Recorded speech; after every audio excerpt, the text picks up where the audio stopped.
there's what we call radiological features of osteoarthritis on how they present.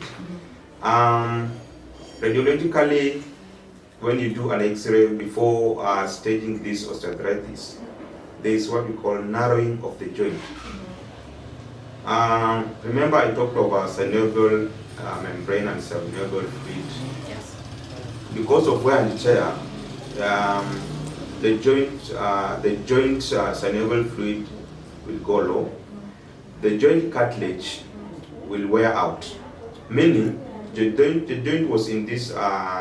These are two bones, so the joint was wide, but suddenly the joint will reduce in. The joint space will reduce. That's narrowing of the joint because of the wear of the articular cartilage. And then radiologically, you'll have to see what we call subchondral sclerosis. Subchondral sclerosis is the whitening of the bone around whitish whitening of the bone around beneath the cartilage.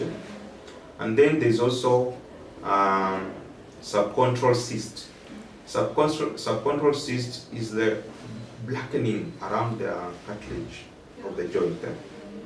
And also there's also what we call bone. There's also what we call emanation around the joint. Emanation is the a shining appearance to the bone joint. Because of the wear, you'll see a shining appearance of the bone around the joint. There's also what we call effusion, joint effusion. Joint effusion, you'll find while you're doing clinical examination, you'll notice the joint has swollen and there's a fluid-like within the joint. That's a joint effusion.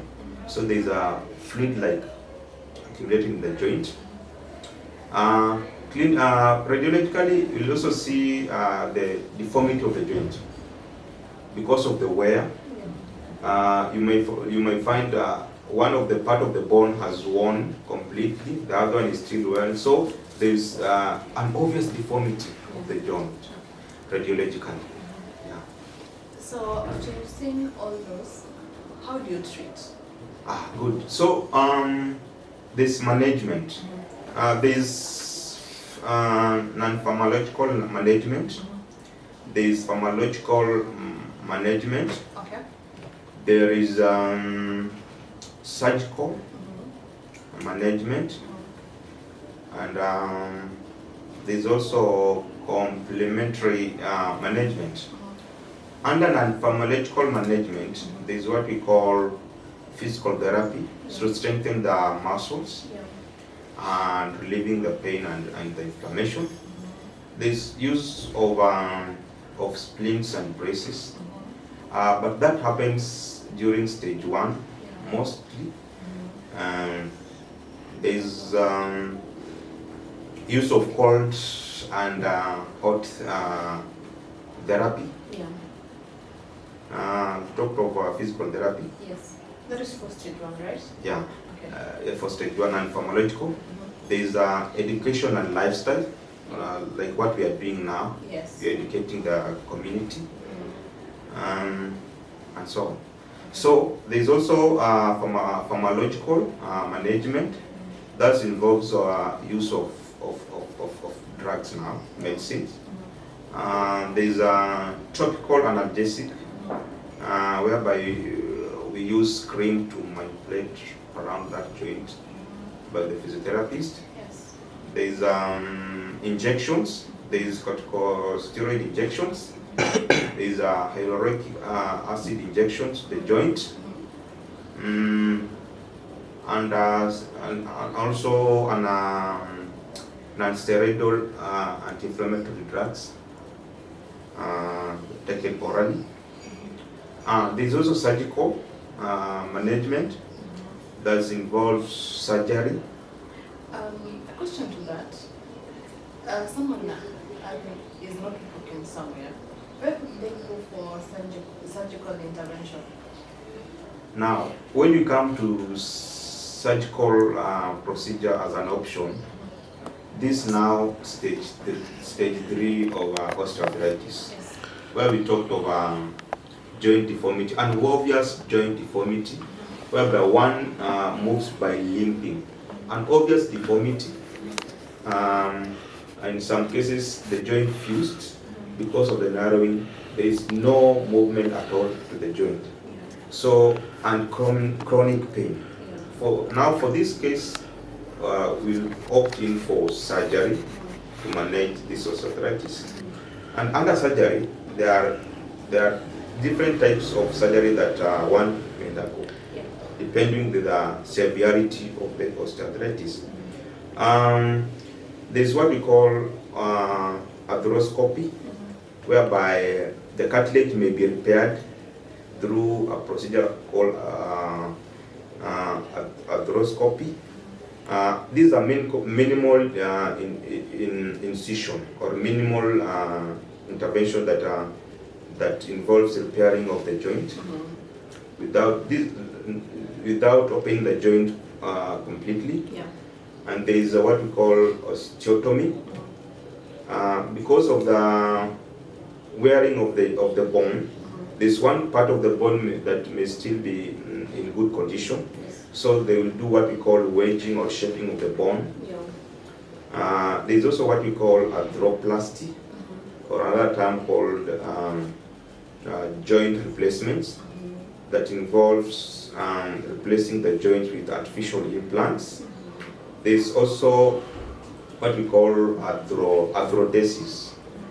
That involves fusing of the joint completely to clear that gap of the joint. So you don't have a joint.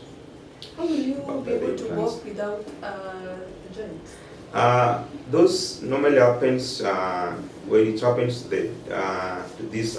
the hands, osteoarthritis. Still for the ankle joints and the knee joints, but not for, I've not seen for the hip joint, but the knee joint and the ankle, most it happens. Okay. And you're able to walk? Yeah. And then there is another management called complementary. Now with complementary, the use of the drugs called DMAT drugs, chondroitin, and that contains chondroitin and chondroitin and magnesium. Yeah. Those are nutritional supplements to manage osteoarthritis.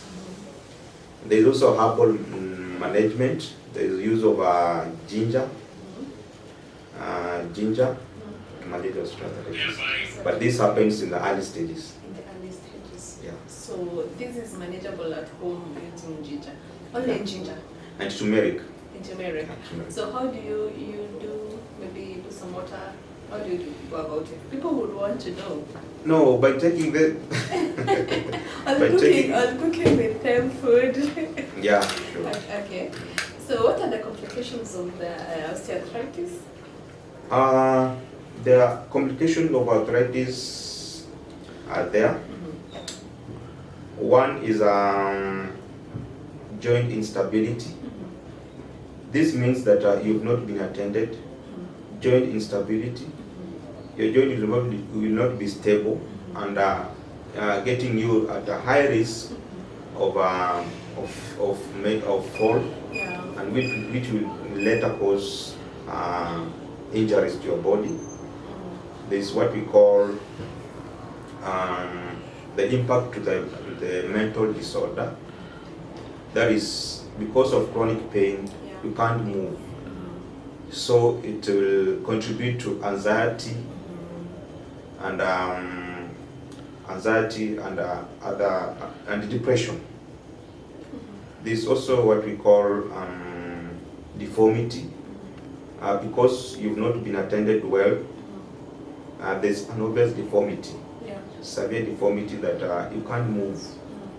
You'll not be able to do normal duties. Maybe you are working somewhere, you will not be able to perform your work well. There is also what we call chronic pain, Yeah, those are some. That's some of the complications. Of the complications. So how are you able to handle the complications when you are treating this osteoarthritis? For such cases that have not been managed well, Yeah. the only management is surgery, because now, if you are talking of severe joint deformities, Yes. you are not able to flex your limbs because of the stiffness. Yes. Obvious, you need surgery to fix that, to fix the disorder. Mm-hmm. Yeah. Okay. After now we've talked about the complications. I always tell my patients that prevention is better than cure. Our Sure. director is telling us time is almost gone, and we have a lot to tell our patients here. But as we are winding up,